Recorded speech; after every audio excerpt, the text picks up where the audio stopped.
Jó capítulo 1. Nós vamos ler do versículo 6, do versículo 1 ao versículo 6.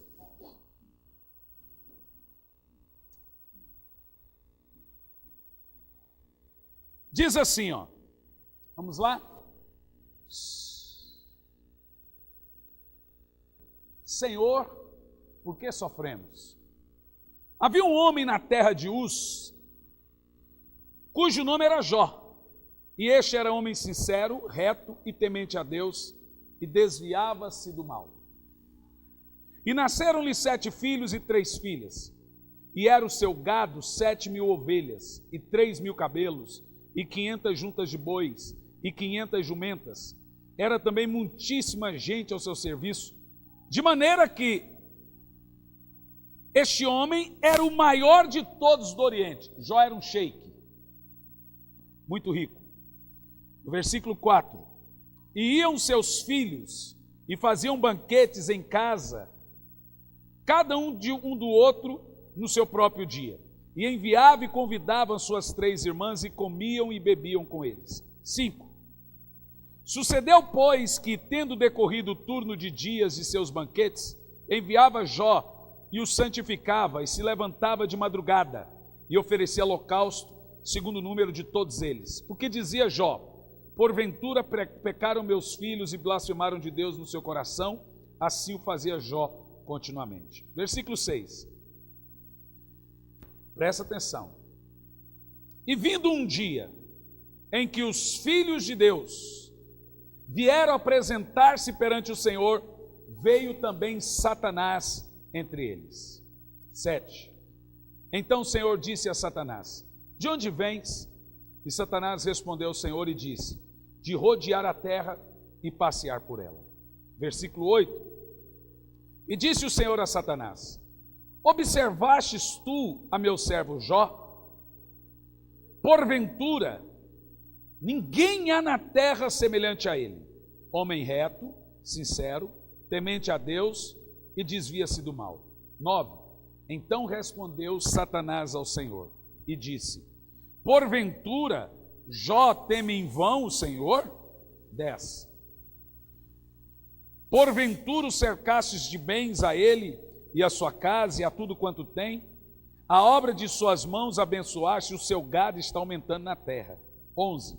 O diabo diz ao Senhor: mas estende a sua mão e toca-lhe em tudo quanto tens, e verás se ele não blasfemará de ti. Nessa primeira parte, ficaremos na primeira exposição do texto.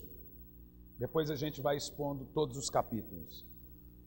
Em primeiro lugar, vamos falar sobre a pessoa de Jó, para entrarmos nos pormenores da ideia. A pessoa de Jó, apesar de terem muitas teses sobre a pessoa de Jó, sobre as possíveis falhas na vida de Jó, pelo que ele passou, pelo que ele sofreu, pelo que ele viveu, a Bíblia deixa claro quem era Jó. Capítulo 1, versículo 1. Veja você que uma exposição bíblica só será uma exposição bíblica se você acompanhar. Capítulo 1, versículo 1 diz assim: quem era Jó? Havia na terra de Uz um homem cujo nome era Jó. Quem era ele? Este homem era sincero, reto, temente a Deus e desviava-se do mal. Isso está claro? Isso destrói qualquer tese de que Jó passou por tudo aquilo porque ele pecou. Isso destrói qualquer tese que se prega. Por exemplo, eu já ouvi aí coisas tão absurdas do tipo: Jó não era dizimista. Ao nível que chega essa teologia, né, gente? É o nível que chega a coisa. Que Jó passou aquilo porque os filhos dele não eram crentes. Não é verdade. Então veja o que diz a Bíblia. Versículo 8. O próprio Deus falando de Jó, capítulo 1, versículo 8. E disse o Senhor a Satanás: observastes tu o meu servo Jó? O próprio Deus falando de Jó. Porque ninguém, olha Deus dizendo, ninguém há na terra semelhante a este. Está claro para os irmãos? O próprio Deus está falando de Jó, homem sincero, Deus falando, homem reto, homem temente a Deus e que se desvia do mal. Capítulo 2 e versículo 3, Deus falando de Jó. E disse o Senhor a Satanás, agora pela segunda vez, você vê que por 3 vezes a Bíblia faz questão de mencionar o caráter de Jó. Agora pela 3ª vez aqui no capítulo 3, do versículo 3 do capítulo 2. E disse o Senhor a Satanás, observaste o meu servo Jó? Olha Deus dizendo agora pela 2ª vez. Porque ninguém há na terra semelhante a ele, homem sincero e reto, temente a Deus, e desvia-se do mal, e que ainda retém sua sinceridade. E aí o Senhor diz para o diabo, havendo tu me incitado contra ele, para eu lhe consumir o que, gente? Sem causa. Então a Bíblia deixa claro, óbvio, olha para mim, que Jó sofreu sem causa. É o primeiro fundamento que nós vamos partir aqui hoje. Jó sofreu sem causa.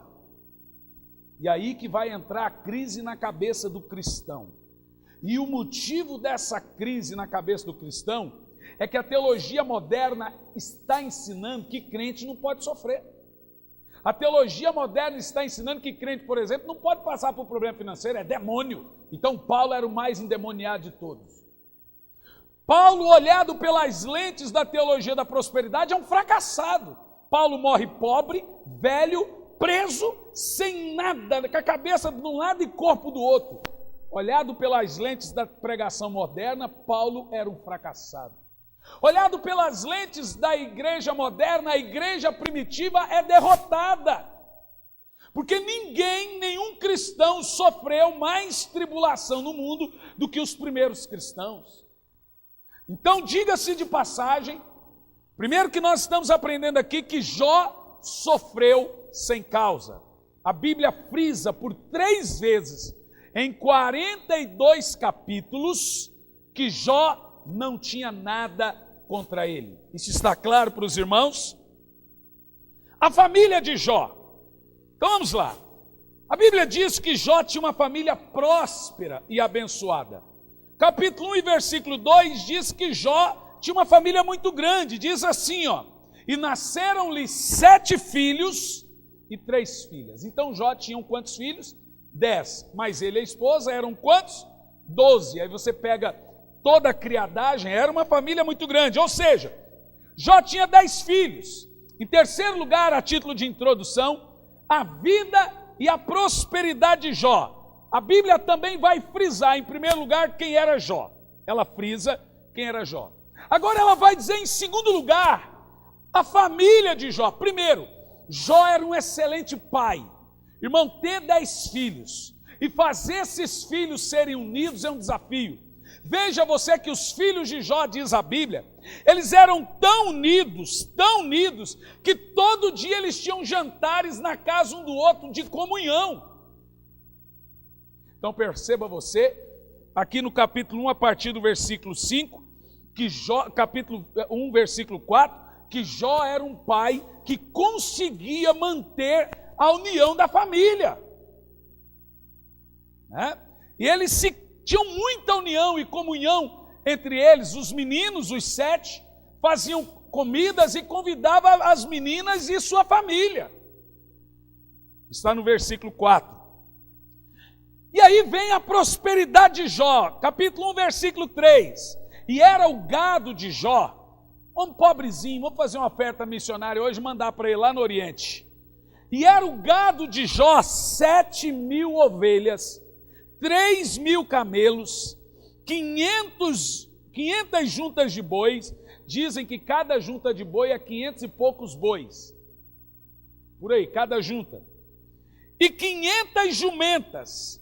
Era também muita gente que trabalhava para Jó, de maneira que Jó era o Bill Gates da época. Ele era o homem, diz a Bíblia, frisa isso, que Jó era o homem mais rico da terra na sua época. Isso está claro para os irmãos? A importância de Jó. Nós já aprendemos quem era Jó, a família de Jó, agora aprendemos que ele era rico. Agora vamos entender aqui qual é a importância desse sujeito que a Bíblia dedica 42 capítulos somente para ele. A importância. Primeiro, Deus e o diabo de olho no camarada. Capítulo 1, versículo 7. Os dois, Deus e o diabo, observando Jó. Então disse o Senhor a Satanás: de onde vens? E Satanás respondeu ao Senhor e disse: de rodear a terra e passear por ela. Camarada vadio, né? O diabo é um turista inveterado, um vadio. É um camarada que não tem o que fazer, de rodear a terra e passear por ela. Então veja, e aí no versículo 8, está dizendo aqui: e disse o Senhor ao diabo. Primeiro, Deus observa Jó. Segundo, o diabo. Olha o que diz: observastes tu a meu servo Jó? E aí Deus diz assim ao diabo: porventura ninguém há na terra semelhante a ele, homem sincero, reto, temente a Deus e se desvia do mal. Aí agora veja a réplica de Satanás, né? Diz o diabo ao Senhor, versículo 9: porventura Jó teme a Deus de uma maneira debalde, ou seja, à toa. Versículo 10: você o cercou ele de bens, você deu riquezas para Jó, é óbvio que ele vai te amar. Agora olha para mim, eu aprendo uma coisa nesse texto: Deus enriquece pessoas fiéis. Isso aí não tem o que falar. Por isso que não precisa pregar, é só ser fiel. É só obedecer, está aqui. Primeiro que nós temos aqui as características da vida de Jó. E aí o diabo reconhece que Deus enriqueceu Jó por causa da fidelidade de Jó. Vocês entendem o que eu estou falando? Quem está entendendo, diga amém. Então, Deus e o diabo, então, estão observando a vida de Jó de uma maneira minuciosamente atenta, sabendo desde quando nasceu até hoje. Estamos sendo observados pelo bem e pelo mal, isso está claro, né? Amém, gente? Em segundo lugar, quem era Jó perante Deus?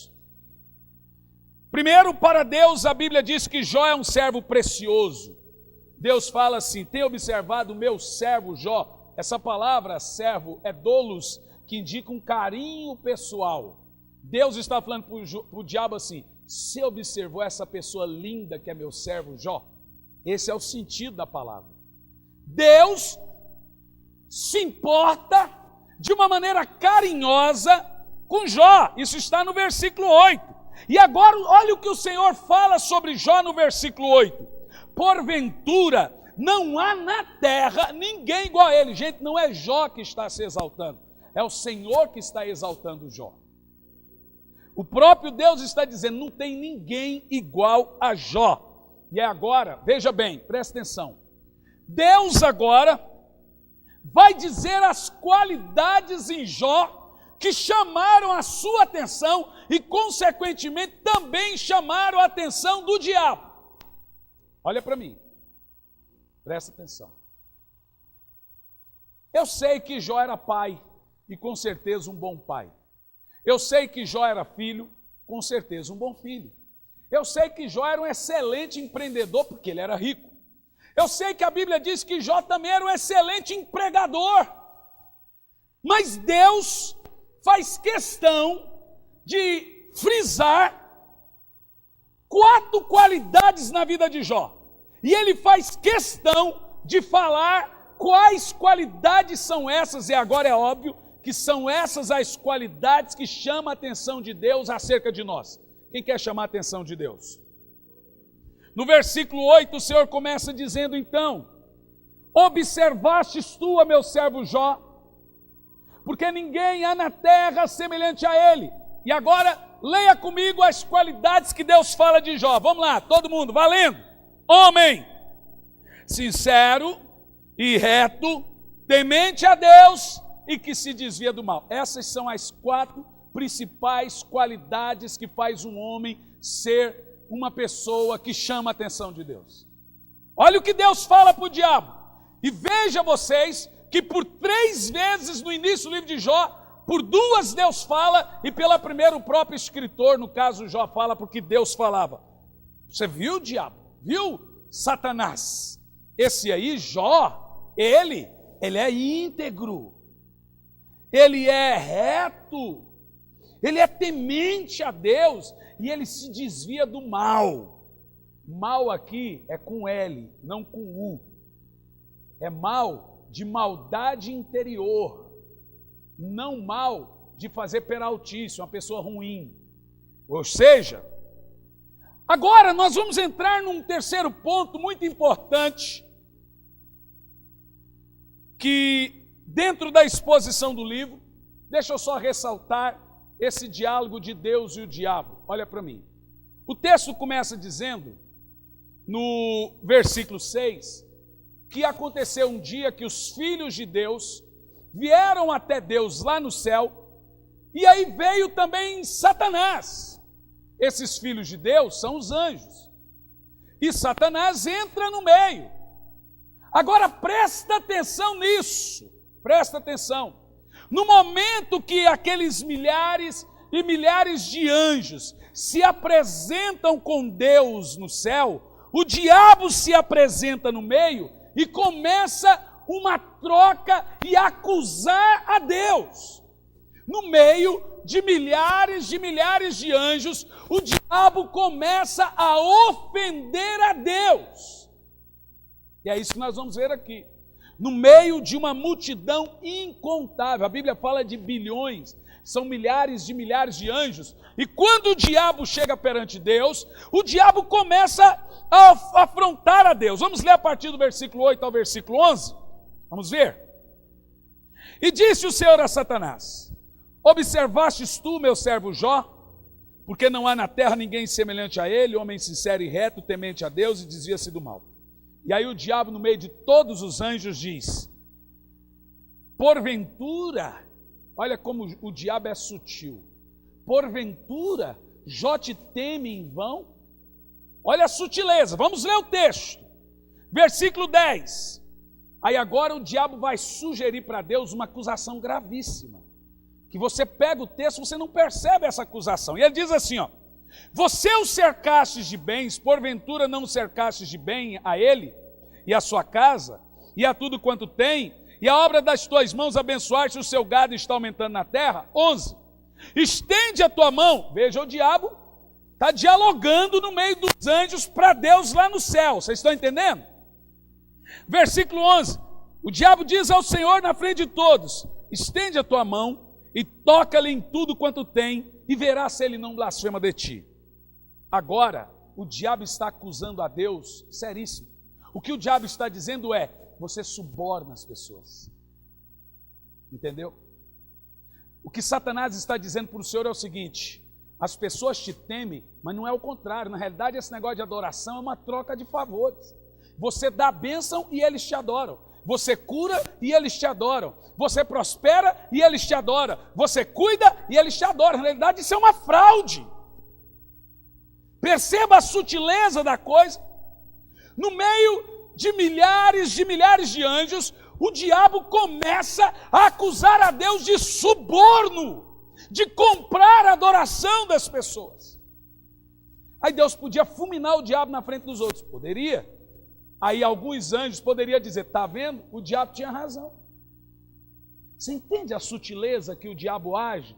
Lá no início da grande rebelião também, quando Deus não quis matar ele lá, mas deixou que ele se consumisse sozinho.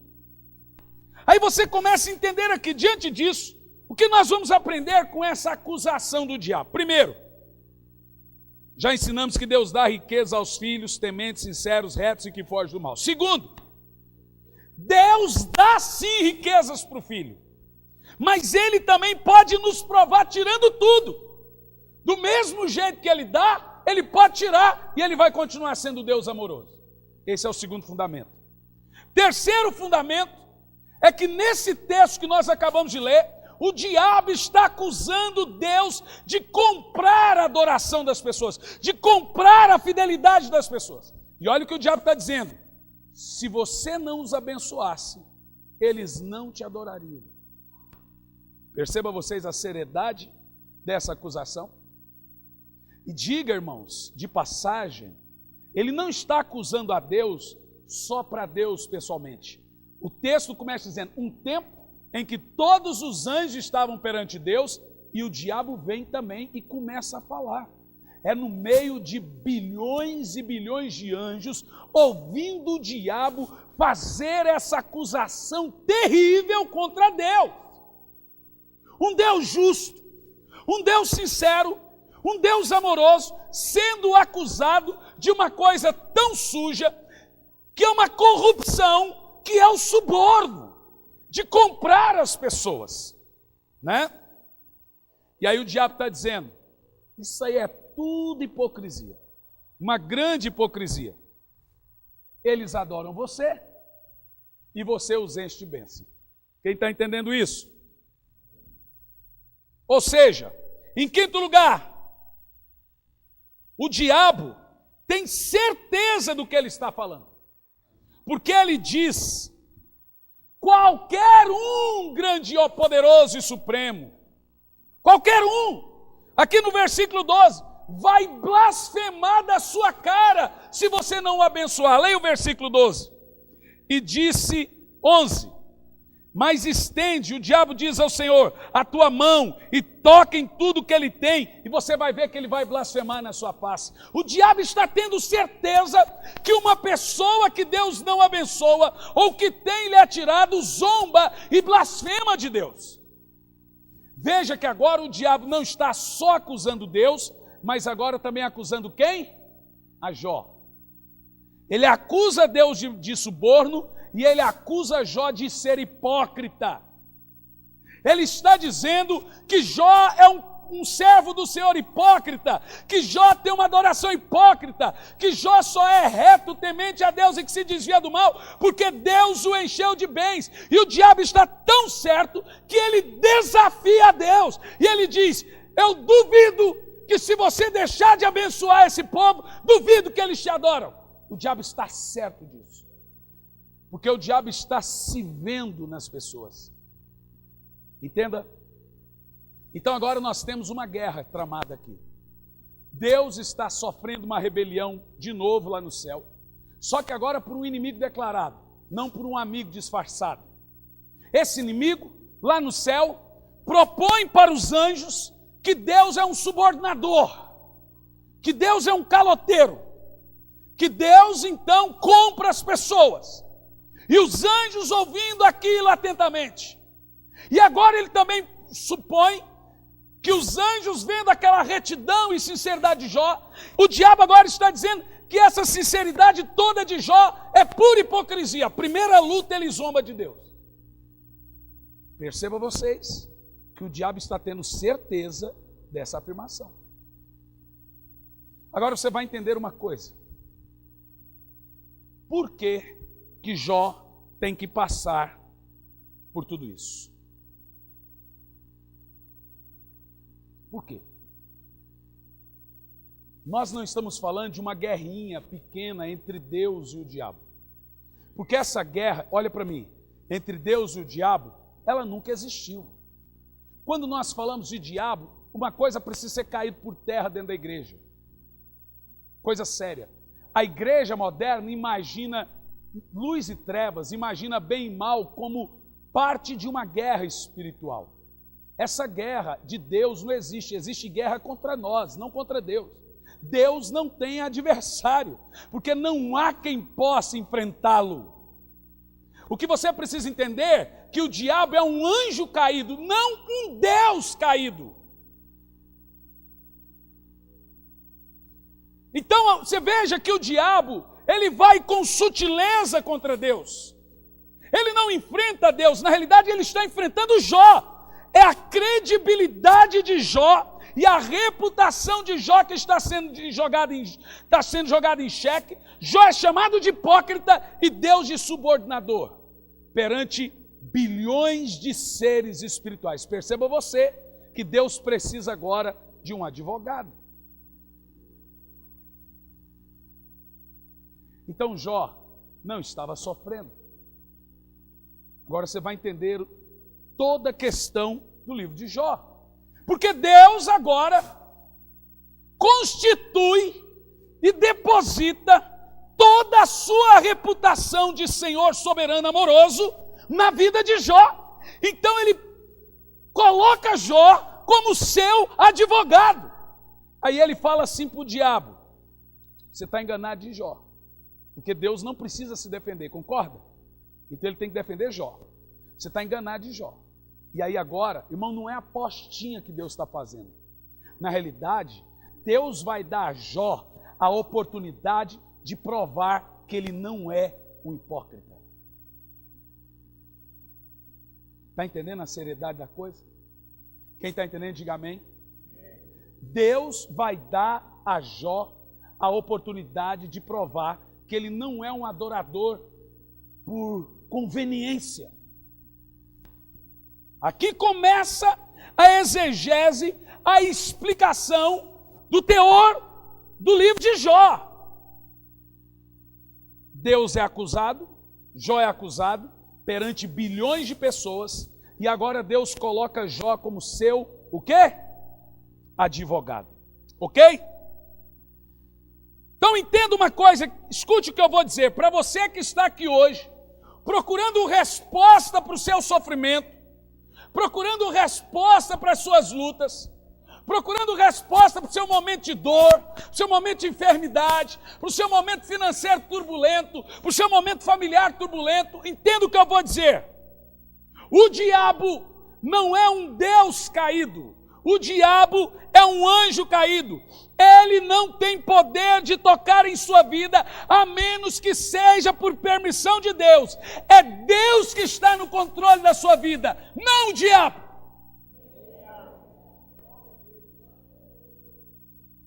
Você está confundindo as coisas.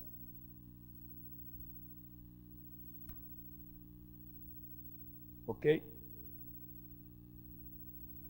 Então agora o diabo, versículo 13, vai propor para Deus algumas teses, que eu vou chamá-las de teses de Satanás. A primeira tese no versículo 13 é essa. Presta atenção, gente. Ninguém te ama como ama o dinheiro. Olhe bem o que o diabo está dizendo para Deus. Ninguém te ama como a sua riqueza. Versículo 13.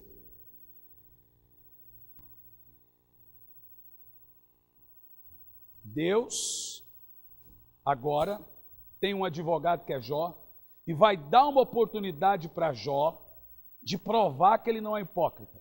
Primeira coisa, Deus vai falar assim para o diabo. Versículo 12. Veja que no versículo 11 o diabo diz que se Deus tirar tudo ele vai blasfemar, ok? Blasfemar é falar mal. Versículo 12. E disse o Senhor a Satanás: eis que tudo quanto Jó tem está na tua mão. Somente contra ele não estenda a tua mão. E Satanás saiu da presença do Senhor. Versículo 13. Primeira coisa que o diabo vai tocar é na vida financeira. Olha para mim. As duas coisas que são as maiores armas do diabo contra nós, para nós blasfemarmos, é saúde e finanças. O diabo tem certeza que quando você tiver problemas financeiros, você vai provar que você é um hipócrita. Vocês entendem essa guerrinha? O diabo não guerreia contra Deus. O diabo afronta Deus. Não existe essa guerra. Ele simplesmente afronta. Então o diabo tem certeza que quando você tiver essa listinha aqui que nós vamos ler, você vai negar, blasfemar, culpar, negar, questionar, afrontar a Deus pelo problema que você passa. Versículo 13, vamos ler? Começa o diabo a agir na vida de Jó. Olha que coisa tremenda. O que nós vamos aprender? E sucedeu um dia em que seus filhos e suas filhas comiam e bebiam vinho na casa de seu irmão primogênito, que veio o mensageiro a Jó e lhe disse: Começa a vida financeira. Os bois lavravam e as jumentas pastavam com eles. E eis que deram sobre eles os sabeus, é um povo, e os tomaram. E os moços que cuidavam dos bois foram mortos a espadas.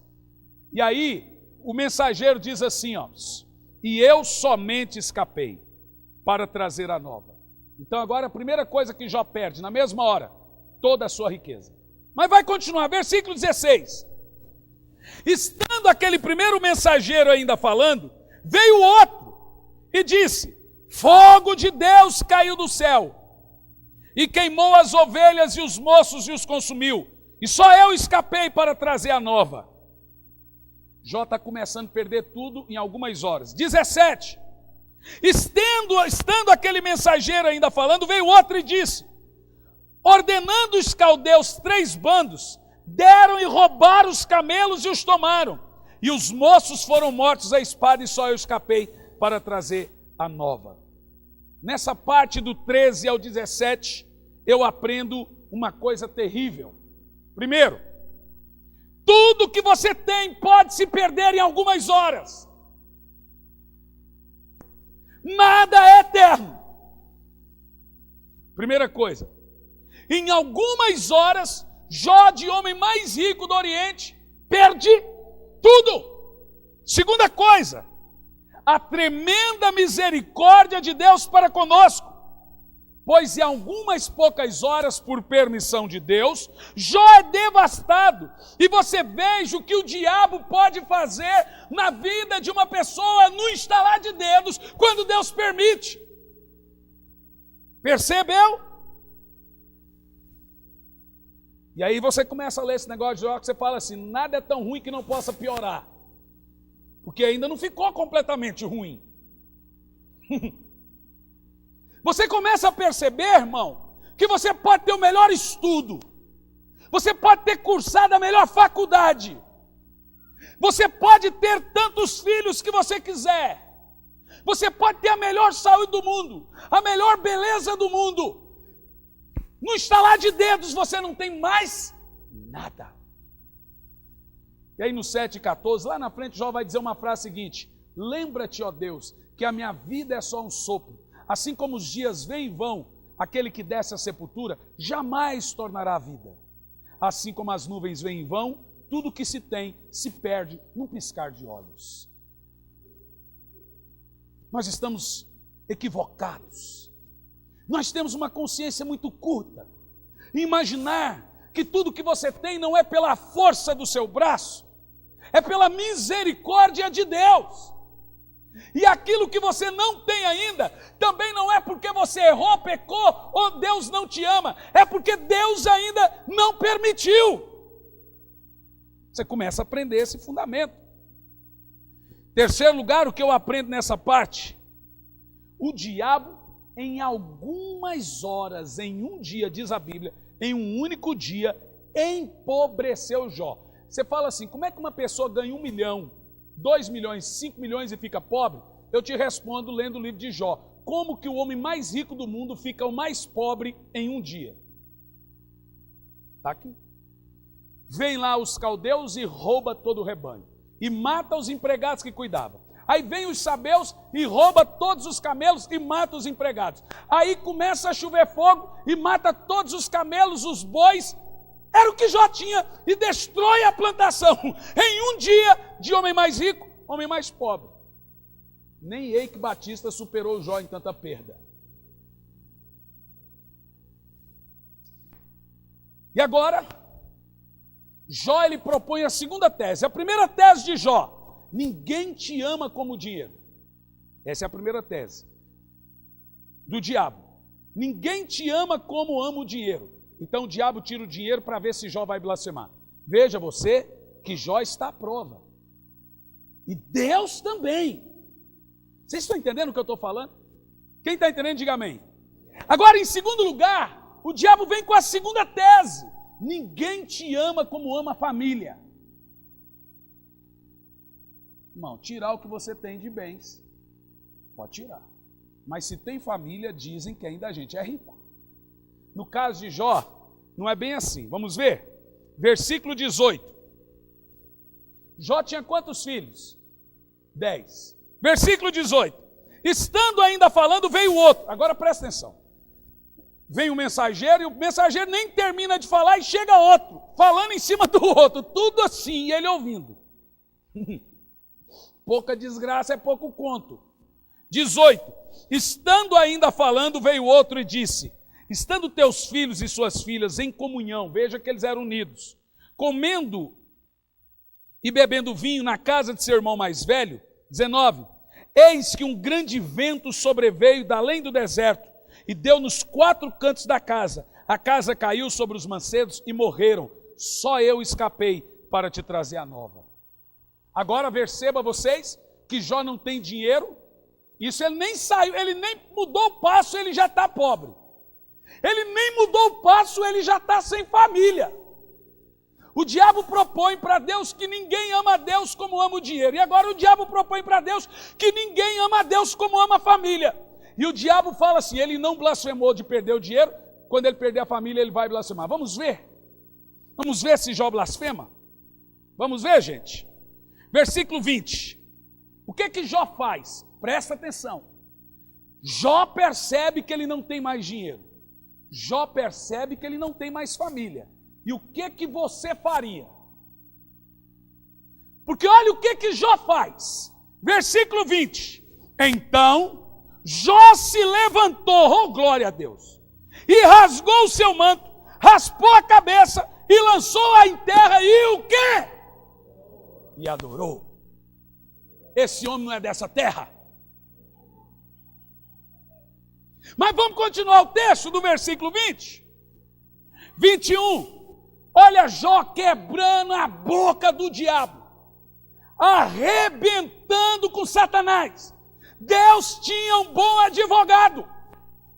Deus sabia quem era Jó. Versículo 21. E Jó disse: nu saí do ventre da minha mãe, nu me tornarei para lá. O Senhor o deu, o Senhor o tomou. Bendito seja o nome do Senhor.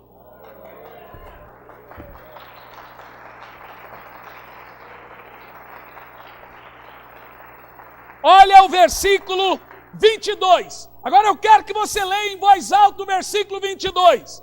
1, 2, 3, valendo. Em tudo isso Jó não pecou e nem atribuiu a Deus falta alguma.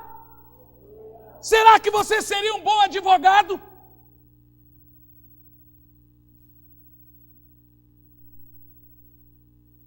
Ou será que o diabo tem razão de escarnecer de Deus apontando você? Ou o diabo pode chegar perante Deus: olha lá que crentinho hipócrita que você tem. Esse sim é subordinado. Subornado. Esse sim é bem comprado. Ou será que você precisa encontrar motivos para adorar e servir a Deus? Irmãos, você não sabe o que está acontecendo nesse mundo além do que os nossos olhos podem ver. Você não sabe o que a tribulação gera em você e que se ela não gerasse algo em você, o que poderia acontecer de pior lá na frente.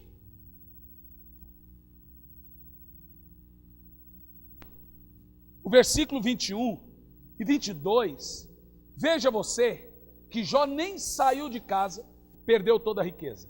Jó nem saiu de casa, perdeu toda a família. E agora o diabo já está com os foguetes na mão dizendo: vai blasfemar, vai blasfemar, vai blasfemar. Aí o diabo abre a boca e diz assim: nu saí do ventre da minha mãe, nu tornarei para lá. Aí o diabo fala: fala.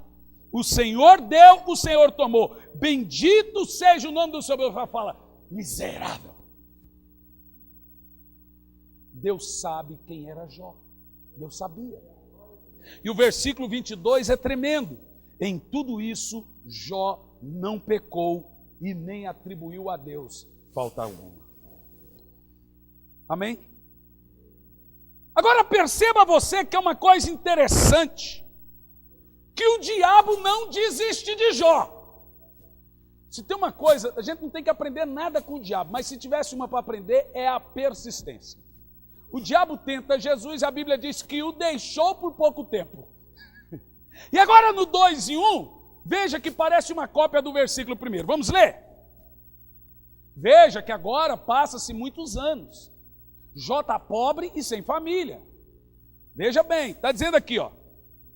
E vindo outro dia em que os filhos de Deus vieram apresentar-se perante o Senhor, veio também Satanás entre esses anjos perante o Senhor. Versículo 2.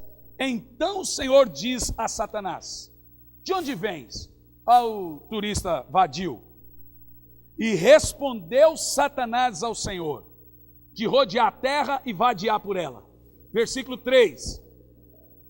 E disse o Senhor a Satanás, presta atenção, o diabo não desistiu de Jó, e Deus não decepcionou-se com ele, continuou confiando no seu advogado.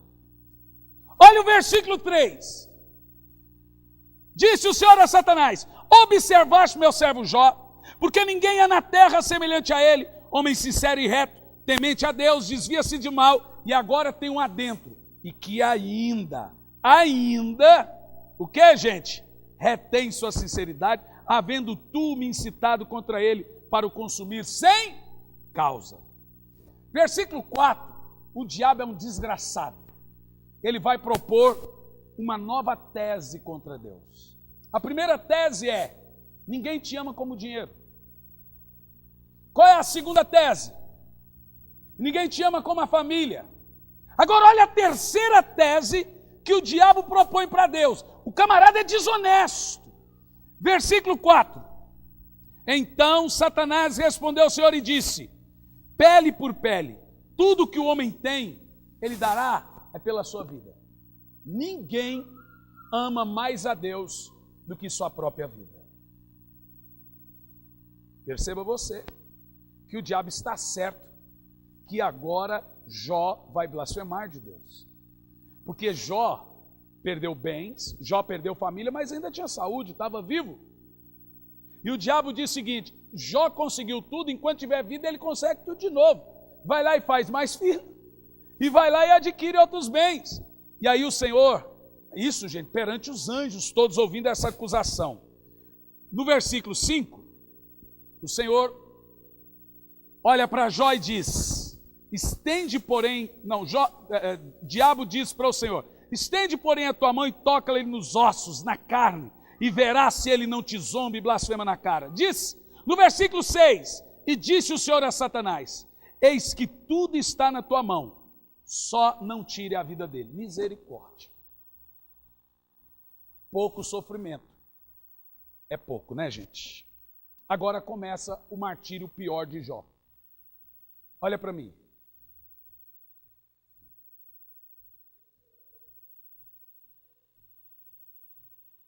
Perceba você, em primeiro lugar, no capítulo 2, que mesmo Jó perdendo tudo, Deus não muda o discurso e o diabo não desiste. O diabo não quer ver só você rastejando. O segredo do diabo não é ver você sofrendo, é ver você blasfemando. O segredo do diabo não é ver você perdendo as coisas. O diabo não sente prazer quando você perde as coisas. Ele sente prazer quando você se desanima com Deus, nega a Deus, culpa a Deus, questiona a Deus e rejeita a Deus por problemas laterais, paliativos. O que o diabo quer é que saia da sua boca palavras do tipo: o que adianta servir a Deus? Na realidade, o diabo tem certeza que a maioria dos cristãos vivem essa hipocrisia. E aí Deus acrescenta para o diabo a frase: ele ainda retém a integridade. Irmãos, nós não chegamos ao ponto de Jó. Quem concorda comigo? Não chegamos ao ponto de Jó. E Deus continua mantendo as características que ele via na vida de Jó. E por mais uma vez, Deus diz que tudo que Jó estava passando era sem causa. Ou seja, versículo 7, o diabo sai de lá Na hora ele sai da presença de Deus, e o que ele faz? Então saiu Satanás da presença do Senhor e colocou em Jó uma lepra maligna, desde a planta dos pés até o alto da cabeça.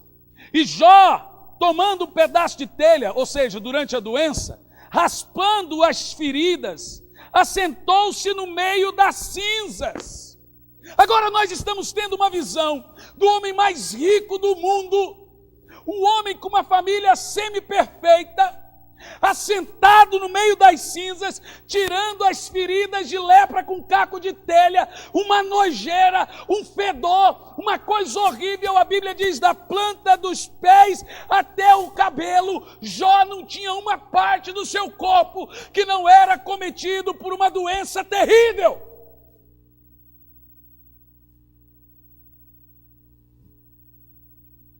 No capítulo 2 e 9, a mulher de Jó, usada pelo diabo, quer que Jó blasfeme contra Deus.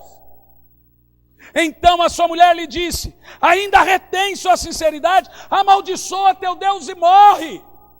O que eu aprendo com isso? O diabo não vai usar pessoas de longe, sim as de dentro, as de perto. São as de perto que vão te dizer, o que adianta servir esse Deus? O que Deus está fazendo por você? Outro diz, eu estava vendo um pastor na televisão dizendo, se a sua igreja, se você vai na sua igreja e sua vida não muda, o que você está fazendo? Desde quando a igreja é feita para mudar a vida dos outros? Igreja é feita para pregar a verdade. Igreja é feita para transmitir o evangelho. E eu vou te dizer uma coisa muito clara, é óbvio que você seguindo o evangelho e sendo fiel como Jó, Deus vai te trazer um monte de bênção, ou não. Veja você que a Bíblia diz que Jó sofreu sem causa. Irmão, tira a teologia moderna da sua cabeça e pare de pensar que Deus te disse que você vai ser rico se virar crente. Pode ser, ou pode não, ou pode ser rico e de repente deixar de ser, e não significa que você está em pecado, ou que você é menos crente por isso, significa que alguma coisa está acontecendo no mundo espiritual que eu não sei. Está claro para os irmãos isso? Está claro ou não está, irmãos? Então vamos lá. Aí o diabo usa a mulher. Aí agora, do capítulo 2, versículo 11, ao capítulo 37, nós não vamos expor tudo, apenas vou dizer o teor do que tem nesse meio termo. Do capítulo 2 ao capítulo 37, começa uma saga no livro de Jó. Então a visão é essa. Primeira, Jó está sentado entre cinzas. E por que cinzas? Porque ele pegava madeira queimada e punha na ferida para queimar, porque a dor era terrível. E aí as cinzas ficavam em volta. Aí agora 3 amigos de Jó chegam na casa de Jó. Eles não dão uma palavra. Eles ficam por quase um mês em silêncio, chorando, sentados no chão junto com Jó, em silêncio. E depois que eles ficam em silêncio, os 3 amigos começam uma saga de acusação terrível contra Jó. Você já ouviu o ditado, isso aí é amigo de Jó? Agora você vai entender o porquê desse ditado. Primeiro, o sofrimento de Jó tem a ver com a reputação de Deus e o amor de Jó. O que está em jogo? Você. Você já vai entender. Uma coisa que você aprende, que a coisa que Deus tem de mais sagrado é a sua reputação de Deus. A reputação de Deus, muitas vezes, está ligada a nós como seus servos. Por exemplo, Natã disse a Davi, visto que com o seu pecado, falando do pecado de Davi e Betseba, destes motivo para que os inimigos do Senhor zombassem do Senhor, seu filho vai morrer. Deus não aceita que a sua reputação seja afrontada. Então eu vou dizer uma coisa clara para você, não brinque com a reputação de Deus. Brinque com a sua, mas não brinque com a de Deus. Não zombe do nome do Senhor. E o que eu aprendo é que Jó passa por todos os testes. Até então. A resposta de Jó em meio à dor. Como que Jó começa a agir e a responder a perder filhos, a perder família, e agora sem saúde, raspando as telhas, e pior, agora nós vamos ter uma saga curta dos amigos de Jó, escarnecendo de Jó e acusando Jó. Por exemplo, no capítulo 3, no verso 1 ao 26, Jó reclama do dia que nasceu. Estou passando para você o teor do livro. Segundo, no capítulo 9, do verso 1 ao 35, Jó divide essa reclamação do dia que nasceu. Jó divide entre adoração e pedir que o Senhor cesse com o sofrimento. Vamos ver o capítulo 9, versículo 22. Olha lá. Olha o que Jó fala. Jó diz assim: a coisa é esta, Jó diz, falando sobre Deus, eu digo que ele consome o reto e o justo. Olha para mim, olha o que Jó está falando. Deus consome gente com causa e gente sem causa. Pastor, mas esse Deus é tirano. Não é não, você vai entender agora o fundamento. Preste atenção para você entender por que sofremos. Presta atenção. Jó está dizendo que Deus vai consumir. O ímpio sofre e o justo também sofre. Agora, por quê? Qual é a diferença de Deus, do Senhor consumir o reto e consumir o ímpio? Na realidade, Jesus explica isso em outro texto. E ele chama a provação de Deus para o justo de poda, porque ela vem. Agora, por que a poda de Deus vem? Abre lá João 15, versículo 1. Vamos lá, vamos entender o porquê que Deus consome o reto e o justo. João 15, versículo 1. Entenda esses textos aqui na Bíblia, meus irmãos. Coisa tremenda do Senhor para o seu coração. Por que nós sofremos? Diz assim, olha o Senhor Jesus dizendo: eu sou a videira verdadeira, e meu Pai o lavrador. Versículo 2. Toda vara em mim que não dá fruto, Ele tira. E limpa aquela que dá fruto, para que dê mais fruto. Agora, olhe bem o que Jesus está dizendo. A má árvore, o ímpio, ele corta e joga no fogo. A boa árvore, ele poda os galhos, corta, fere, para que ela continue a dar mais frutos. Perceba você o seguinte: o que a poda produz em nós? O que essa provação produz em nós? Olha a necessidade de Deus. É isso que Jó está dizendo, ele consome o ímpio e o justo, só que o ímpio, ele corta e joga no fogo. O justo, ele não corta e joga no fogo, ele só corta, mas não dispensa.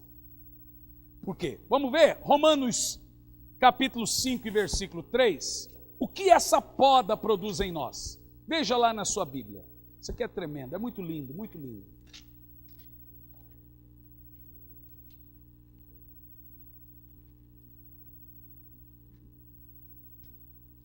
Quero dar os créditos para a pastora Elisandra, que ela incluiu isso no meu sermão. Estou sabendo que ela pregou isso ontem, invejosa. Brincadeira. Romanos 5 e versículo 3, o que a poda produz no Filho de Deus? Diz assim, e não somente isso, vamos lá, mas nós gloriamos nas tribulações, sabendo que a tribulação produz o quê? Paciência, e a paciência, a experiência, e a experiência é a esperança, e a esperança não traz confusão, porque o amor de Deus está derramado em nossos corações pelo Espírito Santo que nos foi dado. Jó vai explicar, volta para o livro de Jó, o porquê que ele está passando essa poda. Capítulo Nós estamos então no capítulo 9, né? Capítulo 9, versículo 14.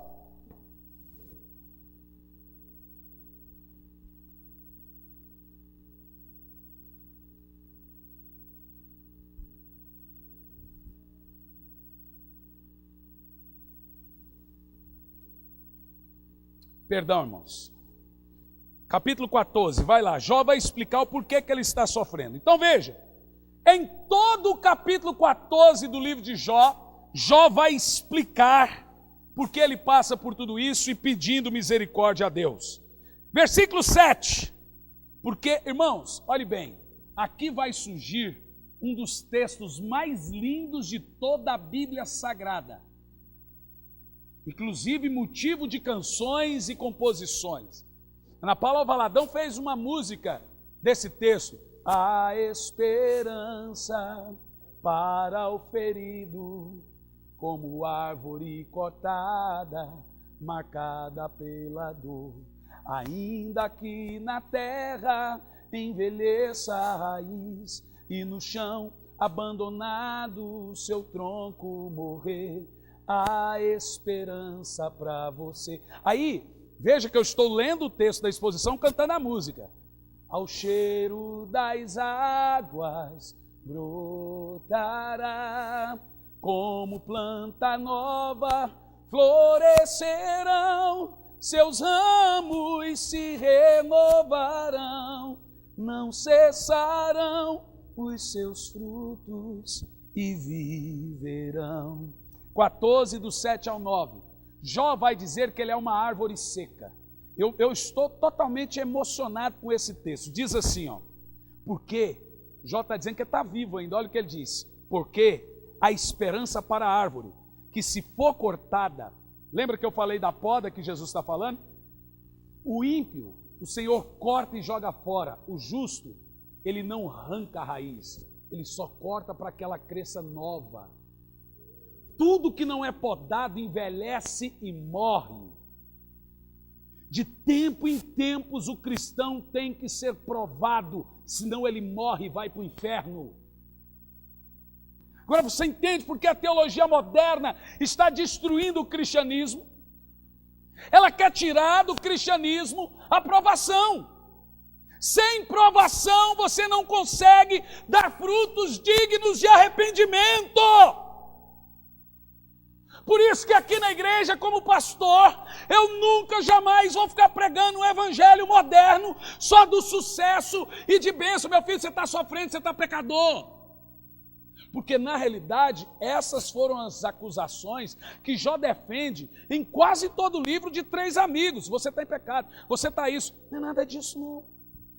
O Senhor apenas precisa que você continue a crescer.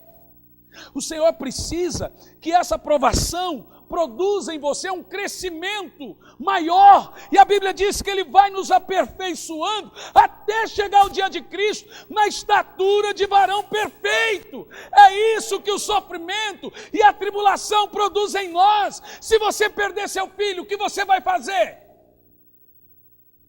Uma irmã chegou no meu escritório e disse: se meu filho morrer, eu não sirvo mais a Deus. Eu falei: então ele vai morrer.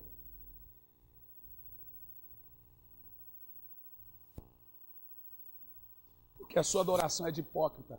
Por isso que Deus precisou de Jó como advogado. E se você é colocado perante Deus como um, você está perdendo essa prova. Você entende o que eu estou dizendo?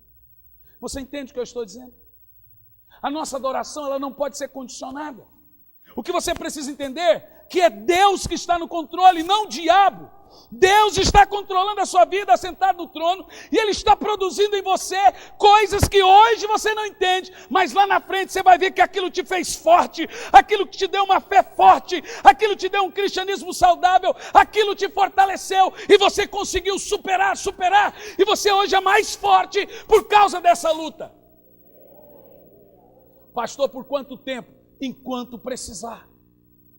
A partir do momento que você entender, a aprovação cessa. Sabe por que ela continua? Porque você ainda não entendeu. E Deus prova, irmãos. E eu vou dizer como cristão, prova com tudo. Jó foi provado em tudo. E diz a Bíblia, 1:22, que em tudo Jó não pecou contra Deus. Pense comigo. Hoje nós, como cristãos, se estamos bem, nós vamos à igreja. Normalmente você fala, irmão, você não foi na igreja, o pastor não estava bem. É aí, é nessa hora que você deveria quebrar os dentes do diabo, igual o Pica-Pau fez. Você já assistiu o episódio do Pica-Pau dando um soco no diabo e quebrando os dentes dele? O Pica-Pau é tão endemoniado que ele vai para o inferno, bate no diabo e o diabo manda ele embora do inferno.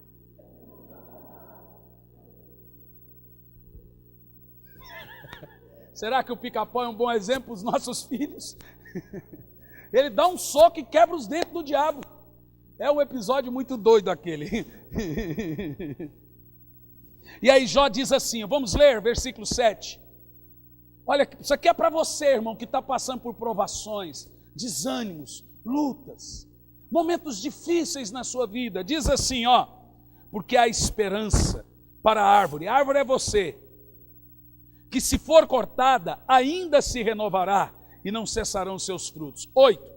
Se essa árvore envelhecer na terra a sua raiz e morrer no seu tronco ao pó, Jó fala, a árvore pode morrer, ela está morta, acabou. Todo mundo olha para essa árvore e fala, coitado, esse aí não se reergue mais. Esse aí não tem mais jeito para ele. Olha o versículo 8, 9, Jó diz o seguinte, ao cheiro das águas, essa árvore brotará e os seus ramos brotarão como a planta. Jesus disse, eu sou a água da vida. Então escute o que eu vou te dizer, essa água está passando sobre você hoje, está na hora de brotar, está na hora de aparecer. Louve ao Senhor, não murmure, adore, porque a água vai vir sobre as suas raízes, o sofrimento cessará, o Senhor restituirá, Ele trará vida nova, não cessarão os seus frutos e eles viverão. Apenas louve, apenas louve. Jó diz o seguinte, todo mundo está olhando para aquela árvore e dizendo, não tem mais jeito. E Jó diz, ao cheiro das águas brotará. Tudo que você precisa é que a água passe na raiz. Pastor, o que eu preciso hoje? Só da água do Espírito. Pastor, quando isso vai acontecer? Pode ser hoje, se você entender. Pode ser amanhã, mas uma hora dessas, ao cheiro das águas, a sua árvore que está morta, seja finanças, seja saúde, seja família, vai começar a brotar. E como planta nova florescerá, irmão, não tem nada mais ruim. Enquanto você estiver vivo, está na hora de dar folhas novas. O casamento pode ser novo, as finanças podem ser novas, as emoções podem ser novos. Está na hora da água do Senhor passar sobre a sua raiz e fazê-la florescer. Oh, glória a Deus! Oh, glória a Deus! Veja você, que Jó está dando a mesma palavra que Jesus dá sobre a poda. Que Paulo fala aos romanos, que a tribulação produz paciência, que produz perseverança, que produz esperança e que produz experiência. É necessário esse momento de poda. Passe por tudo isso louvando e adorando a Deus, que lá na frente você não vai cair mais nos laços que você caiu antes. Isso vai te gerar o quê? Experiência. Por exemplo, uma situação financeira, você não vai gastar mais o cartão como gastou antes. Como, por exemplo, uma situação emocional, você não vai se envolver mais com a tranqueira como você envolveu recentemente. Como, por exemplo, um casamento fracassado, arrebentado, você não vai mais, você vai olhar, você vai pensar duas vezes antes de cair nas garras de qualquer Zé Ruela de algum lugar por aí. Você está vendo que não dá certo? Isso gerou experiência em você. Você está vendo que certas coisas te feriu, você não vai mais cair nesse laço, te produz paciência, esperança, perseverança e experiência. Em vez de você entender que o Senhor está te ensinando, o que você está fazendo? Você está murmurando. E enquanto você não entender, escute, Enquanto você não entender, a provação não cessa. Porque Jó é provado por anos. E aí daqui um pouco nós vamos já para os últimos capítulos de Jó. Você vai entender quando a provação cessou. Você vai entender quando a provação cessou. Porque se Jó não tivesse entendido a provação, ele estava sofrendo ainda. Quem está entendendo isso, diga amém. Vamos continuar. No capítulo 21, vai lá para o capítulo 21 de Jó.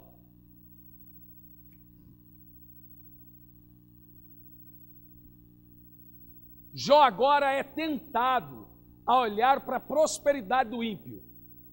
Todo mundo passa por essa tentação. Olha para mim. No capítulo 21,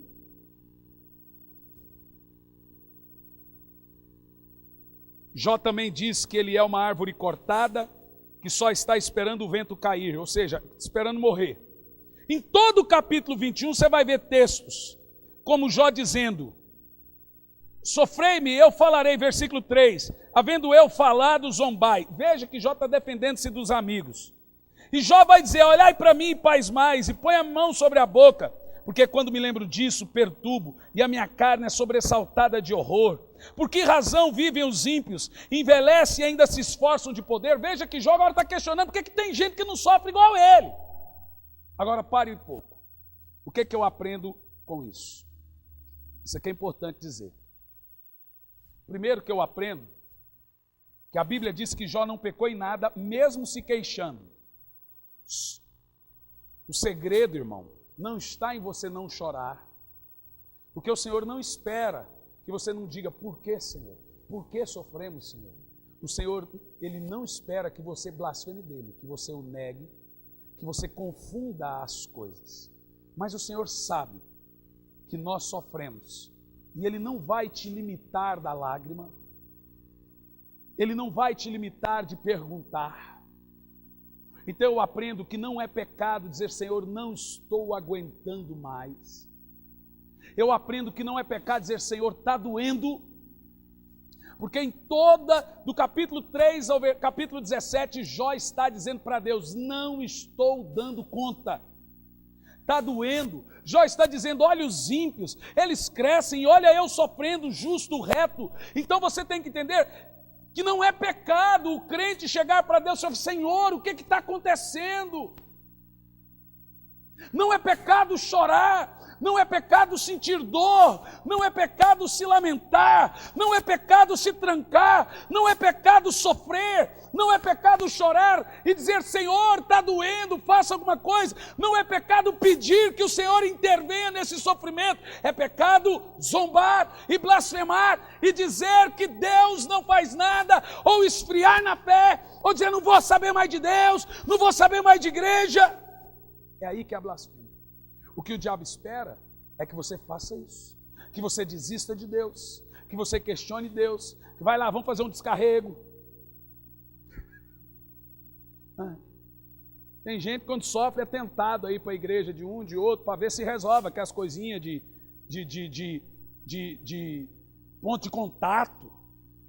E você vai num lugar desse, o povo olha para você que está com problema financeiro, para você que está com problema familiar, para você que está com dor, e Deus está te trazendo perseverança, paciência, experiência e esperança, e Ele fala: você está endemoniado. Você veja que essas igrejas fazem o papel dos amigos de Jó. Porque os amigos de Jó, em todo livro, fala: Jó, você está em pecado. Jó, você está isso. Se você for ler todo o livro, você vai ver que é Jó se defendendo dos amigos e adorando a Deus. Jó se defendendo dos amigos e adorando a Deus. Jó se defendendo dos amigos e adorando a Deus. Todo o livro. Todo o livro. Então entenda uma coisa, olhem para mim. Chorem o tanto que vocês têm que chorar. Eu não vou dizer curtam o sofrimento, porque não dá para curtir o sofrimento. Mas eu vou dizer: passe pela prova louvando ao Senhor. Como dizia aquela canção de adoração do irmão Lázaro: eu vou passando pela prova, dando glória a Deus, dando glória a Deus.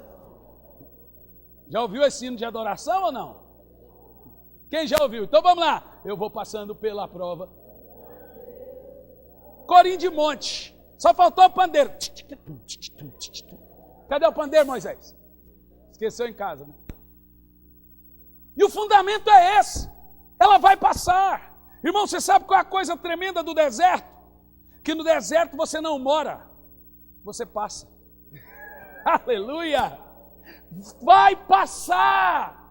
Tudo que é bom, passa. E o que é ruim também passa. Gostou dessa, né? Tem gente que falou, ufa. O que eu estou dizendo para você, que até o homem que mais sofreu na Bíblia depois de Cristo, passou o sofrimento dele. Por que o seu não vai passar? Eu fico vendo alguns irmãos aqui, por exemplo, olha para a Dona Maria das Neves. Durante 1 ano e meio aqui na igreja, foi muitos telefonemas de muitas lágrimas. Pastor, não estou aguentando, pastor, não estou... Só que Maria vai passar. E realmente o sofrimento é grande, irmão. Você não imagina o que é você amar uma pessoa e aquela pessoa que você ama vive te batendo. Trata você como um João ninguém, quer dizer, uma Maria ninguém. E aí o pior, irmão, são coisas que doem. E não só ela, mas outras irmãs aqui na igreja, que são traídas pelos maridos. E aqui também outros irmãos que da noite para o dia perdem tudo, que estão vivendo momentos difíceis. Outros que da hora também, acontece uma coisa e já fica endividado da noite para o dia. É duro, é difícil. E o que eu tenho para dizer para você aqui nessa noite é que eu vou passando pela prova, dando glória a Deus. Vai passar. Ao cheiro das águas brotará. E como planta nova florescerá. Agora deixa eu dizer uma coisa. Quando tudo isso passar, não é um casamento velho que Deus vai te dar. Quando eu era lá do Cristian Neto, o Cristian Neto prega a teologia da prosperidade, então ele fez eu compor uma canção. Um carro novo Deus vai me dar. Ele fez eu fazer essa música. Uma casa nova Deus vai me dar. Aí um dia eu grilei. Falei, uma mulher velha Deus vai te dar. Uma banguela Deus vai te dar. Um trubufu Deus. Eu não vou cantar mais isso.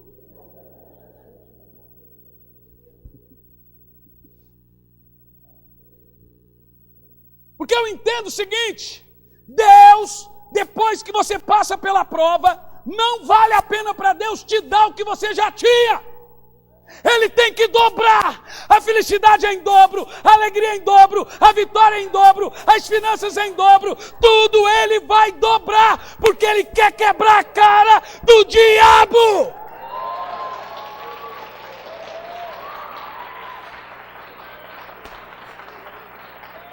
Ao cheiro das águas brotará. E como planta nova florescerá. Agora olha para mim, preste atenção. Passe pelo momento que você tem que passar.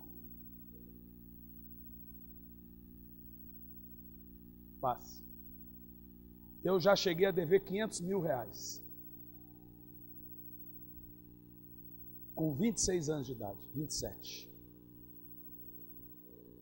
Vim de Brasília a Curitiba, dirigindo um carro, eu, minha esposa e meu filho, em lágrimas, mudo, 1.800 quilômetros, você perder tudo. E antes disso, você tem um filho internado, 40 dias no hospital, entre a vida e a morte, e o diabo aparece para você em sonho. Nós temos uma casa no Boqueirão. Quando nós compramos a casa, o meu filho ama água, ama banheira. E eu falei, eu quero uma casa com banheira, porque o Gianluca ama. Nós compramos a casa, nos mudamos para lá. 40 dias depois de ter a casa, ele não usufruía da casa, porque ele estava entre a vida e a morte na UTI. E agora, eu estou pregando na Argentina, no estádio lotado, e o diabo diz assim, antes de você subir para pregar, seu filho morreu. Eu recebo um telefonema de Curitiba. O senhor é o pai do Gianluca? Sou. Volta para casa, porque seu filho morreu. Irmão, Jean morreu por 5 minutos. Na verdade, quem sabe disso é só eu e minha sogra. Que a gente tentou não falar para Elisandra para ela ficar forte. E, na realidade, ela era que estava mais forte. 5 minutos, ele teve parada cardiorrespiratória. Ele pegou uma bactéria no pulmão chamada Staphylococcus. com 4 anos de idade. A gente não tem nenhuma foto, mas eu penso que a Thalita deve ter uma sozinha, solitária, em algum celular endemoniado por aí. E eu não gosto de ver. Eu conseguia levantar o Jean assim com uma mão, assim, ó. O sofrimento é muito grande. Durante 40 dias você viajar, paralíticos se levantar e andar, cegos serem curados, e você vê naquele tanto de gente curado, e o diabo dizendo o seguinte: Deus está brincando com a sua cara. Olha o tanto de gente que ele curou, e o seu filho está morrendo. Você é tentado a questionar a Deus. Você é tentado a escarnecer de Deus. Você é tentado a duvidar da bondade e da misericórdia de Deus. E é nessa hora que você perde. Você pode chorar. Você pode dizer, por que, Senhor? Você pode passar por esse momento durante um tempo longo. Eu estava ouvindo o testemunho do Márcio e da França, do menininho, que é bem parecido com o do Jean. Eu estou aqui com irmãos com problemas de saúde. A gente sabe como isso dói. Eu lembro do Everton no telefone comigo. Pastor, eu não aceito meu filho morrer. Eu falei, Everton, apenas louve ao Senhor. Se eu sou homem de Deus, o seu filho não vai morrer. Os médicos disseram para ele, não tem jeito esse menino viver. E aí, irmãos, você começa a entender que a provação produz na gente coisas que a vitória nunca vai produzir. Eu lembro que eu disse uma frase para o diabo em cima do terceiro piso da minha casa. Diabo, deixa eu te falar uma coisa. Deus me deu o Gianluca. Mas antes de ser pai do Gianluca, eu sou filho de Deus. Antes de ser pai do Gianluca, eu sou pregador do Evangelho. Antes de ser pai do Gianluca, eu sou chamado pelo Senhor. Então eu quero te dizer uma coisa. Se o Senhor levar o Gianluca, eu vou vê-lo lá no céu. Então escute bem, Satanás, o que eu vou te dizer. Aconteça o que acontecer, eu sempre vou amar, servir e obedecer ao Senhor. Irmão, nesse dia, a provação cessou. Porque eu estava na Argentina. Eu subi para pregar em lágrimas. Mas antes de ir para lá, eu já estava com um sofrimento terrível. Na época o Juliano falou com o irmão lá da Argentina, o André Scalatiuk, que fazia a nossa agenda. Falou, irmão, o pastor Hernani não consegue viajar. O filho dele está na UTI. Não, mas ele tem que vir porque tem caravana de tudo que é lugar, o estádio está alugado, ele tem que vir, a milhares de pessoas, e eu não conseguia um caco. Aí eu lembro que a Elisandra falou assim, vai, cuida do povo lá, que Deus cuida do seu filho aqui. Eu entrei dentro do avião da Gol, e, irmão, eu chorava daqui a Buenos Aires. Quando o avião pousou, aquela multidão de gente com faixa, seja bem-vindo, pastor Hernani, né? Evangelista, aquela gentarada, e eu com a cara inchada de lágrimas, dentro da sorriso amarelo, com o seu filho morrendo. Você não sabe, irmão, você não tem noção como esses momentos são importantes para a nossa vida. Dói, mas esses são os momentos chaves na nossa vida. Esses momentos nos ensinam a temer a Deus, nos ensinam a crer na misericórdia de Deus. E se você fraquejar nessa hora, aí sim o Gianluca teria morrido. Aí sim, aí depois você perde outro, e mais outro, e mais outro, e mais outro. E aí não tem mais nada, e aí você vai estar no cinza, no pó, coçando com telha, e as coisas não mudam. Porque você não interpreta esse momento na sua vida. Eu lembro de uma coisa. Eu entendi o que Deus estava dizendo. Dei aquela frase para o diabo. Quando eu cheguei em Curitiba, eu esperava chegar e arrumar o velório do meu filho. Mas o que aconteceu foi diferente. Eu vi um garotinho de 4 anos vindo correndo, me receber no aeroporto e pular aqui em cima de mim.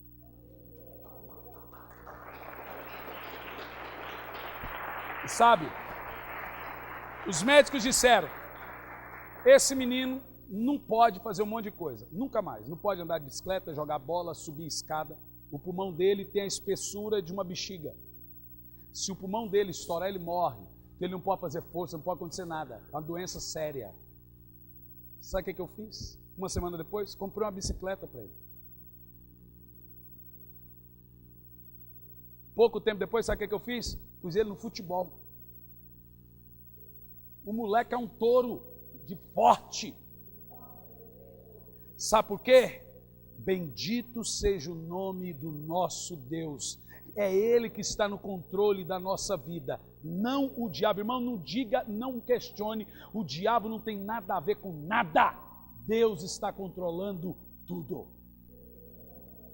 Louve o Senhor! Louve o Senhor! Ao cheiro das águas brotará. Dá um glória a Deus bem alto aí. Oh, aleluia! No capítulo 23, Jó reafirma sua confiança em Deus. No versículo 6, Jó diz: porventura, segundo a grandeza de seu poder, o Senhor não teria uma contenda comigo? Jó está dizendo: Deus está chateado comigo? Ele mesmo responde: não, antes Ele cuida de mim. Veja que Jó está sendo tentado pelos amigos a negar, e ele está dizendo: Deus está com raiva de mim? Não, não, não, Deus está cuidando de mim. Irmãos, é interessante isso, amém? E ele diz: porventura, a partir do versículo 6, segundo a grandeza de seu poder, o Senhor teria uma contenda comigo? Não, antes Ele cuidaria de mim. Veja que o fruto do diálogo entre Jó e seus 3 amigos vai em quase todo o livro. Eles estão zombando, dizendo que ele está em pecado e fazendo Jó se sentir culpado, parecer ímpio. Mas Jó afirma em quem ele crê.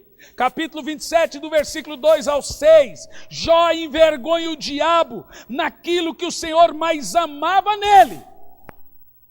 Olha o que vai dizer aqui, naquilo que Deus mais admira em Jó. No capítulo 27, versículo 2, Jó mostra, ele diz, aleluia, vive Deus. Qual dos dois que eu chamo agora? Tem 35 tecladistas na igreja, né? 35 tecladistas, 42 batistas, 92 guitarristas. Vem, Ramon. Vem, Johnny. Vem uns 2. Johnny, vem cá, meu filho. Capítulo, isso aqui a gente chama o teclado para parecer que está terminando. Capítulo 27, versículo 2 e 6. Olha o que Jó vai dizer, irmãos. Isso aqui é para sua alma um deleite. Olha o que Jó vai dizer: vive Deus, escute, que desviou a minha causa, e o Todo-Poderoso que amargurou a minha alma. Enquanto a mim houver alento, e o sopro de Deus no meu nariz, olha Jó, mostrando para Deus o que Ele mais ama. Não falarão meus lábios iniquidade, nem a minha língua pronunciará engano. Versículo 5. Longe de mim que eu vos justifique, e até que eu expire, nunca apartará de mim a integridade. Jó reafirma quem ele é para Deus. Deus reafirma para o diabo quem Jó é, e Jó reafirma para Deus quem ele é. Deus quer ouvir da sua boca hoje: Senhor, está doendo, Senhor, está sofrendo, Senhor, estou com dor, Senhor, estou humilhado, Senhor, estou sofrendo de alguma maneira, mas eu ainda sou aquele crente que te ama, aquele crente que te louva. Ao cheiro das águas brotará. Está ruim, Senhor, está doendo, mas eu não vou apartar de mim a fidelidade que eu tenho no Senhor. Amém? Agora no capítulo 37, e aqui nós vamos terminando. Vocês sabem aquela música, Tua Fidelidade é Grande? Tua fidelidade. Mas pode dar um tom a mais, irmão. Uns 2 tons a mais aí. Olha para mim. Quando Deus fala com Jó, agora Deus desiste de ficar calado. Agora presta atenção. No capítulo 37, Deus acaba com o silêncio dele para com Jó. Perceba você que durante anos Jó fala e Deus se cala. Agora Deus começa a falar. Irmão, tem muitas coisas que você só vai entender depois que passar. A sua árvore está seca, não dá folhas, está sofrendo, está doendo, mas está passando. Você não pode deixar de chorar, não, tem que chorar à vontade. O Senhor, não estou aguentando, é aqui a casa da onde você chora. Mas se você não passar por isso, você não vai ter esperança, paciência, experiência e perseverança. Quando você passar por uma outra prova, você vai ser reprovado de novo, de novo, de novo, de novo, de novo, porque você não venceu na primeira. Capítulo 37. Escute bem o que eu vou falar. Capítulo 38, 37, 38, 39, 40 e 41. Escute. Deus faz a Jó 72 perguntas. Jó passa o livro tentando ouvir a voz de Deus e não ouve. Aí o que eu aprendo? Deus não te promete resposta, Ele te promete restauração. Você quer que Deus fale ou que Ele haja? Então Ele não falou com Jó, Ele agiu. Escute bem. Deus faz 72 perguntas para Jó. Sabe o que eu aprendo? Que Deus não responde perguntas com respostas. Deus responde perguntas com perguntas. Dentre as perguntas, o que Deus coloca no teor dessas perguntas? Olha para mim. Deus agora vai mostrar, em primeiro lugar, nas 72 perguntas, capítulo 37, 38, 39, 40 e 41. Ao todo vai ser 72 perguntas. O teor delas são: Deus mostra a sua grandeza para Jó. Segundo, Deus mostra a sua sabedoria. Terceiro, Deus mostra a Jó que é Ele que está no controle. Em quarto, Deus mostra a Jó que Ele está no centro do universo. E Ele diz: Jó, aonde você estava quando eu fiz tudo? Em quinto, Deus mostra a Jó que Ele está atento ao sofrimento dele e que ao cheiro das águas brotará. Mas nenhuma dessas respostas, Deus não dá satisfação para Jó, porque Deus não é obrigado a dar satisfação para nós. Não queira a satisfação de Deus, queira a ação de Deus. E sabe por quê?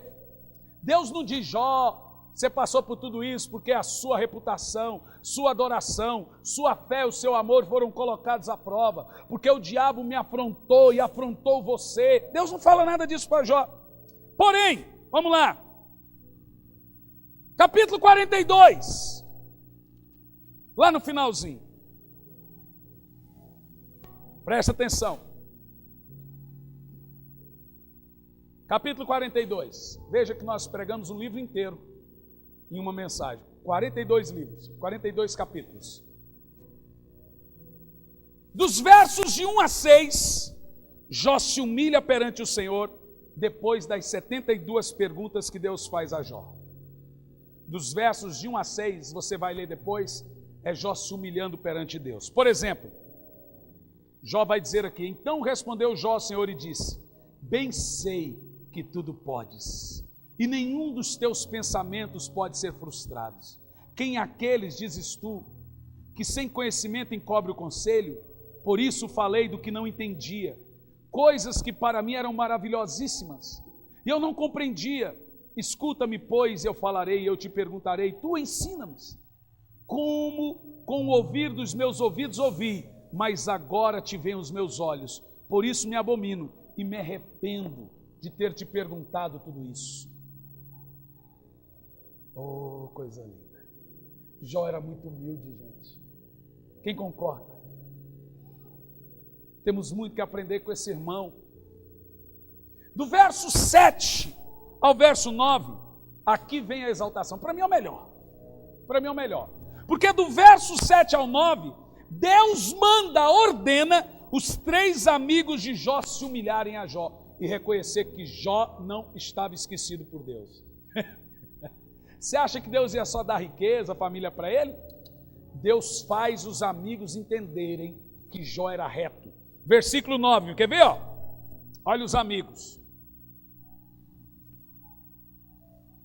Então foram Eliás, o temanita, e Beldade, o sunita, e Zofar, o nemanita, e fizeram como o Senhor lhe ordenou. E o Senhor aceitou a face de Jó. Deus aparece, olha para mim, olha, será que Deus não está no trono? Deus aparece para os 3 amigos de Jó e fala o seguinte: vai lá pedir perdão, se humilha e sacrifica com Jó, porque não é nada disso que vocês estavam falando dele. Irmão, isso que é a mesa preparada diante daqueles que te humilham, diante daqueles que zombam de você. Escute, Deus já tem a mesa preparada, não é vingança, não é nada. Eles vão vir e adorarão o Senhor junto com você, e entenderão que eles afrontaram e irão dizer: Deus sempre esteve ao seu lado. Isso é tremendo. Ok? Amém? Glória a Deus. Agora perceba, no versículo 10 a 17 do capítulo 42, Deus agora começa a restituir Jó em dobro. Agora perceba que a água passa e a árvore começa a fazer o quê? A brotar. Vamos ler do 10 ao 17, que esse texto é muito lindo. Isso aqui receba como para a sua vida. Agora é profético para você. Quem vai receber? Diga assim: ao cheiro das águas brotará. Diga: hoje é noite de brotar. Então receba, versículo 10 ao 17 do 42. E o Senhor mudou a história de Jó. Por quê? Veja que no versículo 42, do 1 ao 6, Jó entende. Quando Jó entende, Deus começa a fazer os inimigos se humilhar perante dele. Inimigo não, porque a gente não tem inimigo, por isso que a Bíblia chama de amigo. Não é inimigo, é amigo, viu? É amigo de Jó, mas é amigo, entendeu? Porque na igreja vai falar: irmão, Deus vai fazer os seus inimigos. Você já imagina o irmão do lado, ou o vizinho, ou o homem. Nossos inimigos é o diabo, não é pessoas. Quando Jó entende, Deus começa a mudar. A do versículo 10, vamos ler, diz assim: e o Senhor mudou o cativeiro de Jó, quando ele orava por seus amigos, não é pelos seus inimigos não. Jó nunca chamou aqueles escarnecedores de inimigos. Esse homem é sem igual. Por isso que Deus falou: ninguém há na terra como ele. Oh, glória! E o Senhor acrescentou a Jó o dobro de quanto ele tinha. Então vieram a ele todos os seus irmãos, todas as suas irmãs e todos os quanto antes conheceram, e comeram com ele pão em sua casa, e condoeram dele, o consolaram de todo o mal que o Senhor lhe havia enviado. Mas não foi o Senhor, é que o Senhor lhe havia permitido. E cada um deles lhe deu uma peça de dinheiro, e cada um deles um pendente de ouro. Ei, parente dar dinheiro para a gente é muita bênção. Aqui está o grande milagre. Vamos continuar. E assim abençoou o Senhor o último estado de Jó mais do que o primeiro, porque teve 14.000 ovelhas, 7.000 cabelos, e 1.000 jumentas de bois, e 1.000 jumentas, e também teve 7 filhos e 3 filhas. Deus deu mais 10 filhos para ele, e chamou o nome da primeira Gemina. Eu não vou dizer aqui tudo, mas é muito filho, né? E versículo 15: e em toda a terra não acharam mulheres tão lindas como as filhas de Jó. Aí, Harris, aí, Juninho. E o seu pai lhes deu herança entre seus irmãos. E depois disso viveu Jó 140 anos, e viu seus filhos e suas filhas e seus filhos até a 4ª geração. Então morreu Jó, velho e farto de dias. Jó não morreu doente. Olha para mim, isso vai passar, isso não vai ficar até o fim. É só um momento na sua vida. Louve e adore o Senhor. Fique em pé no seu lugar.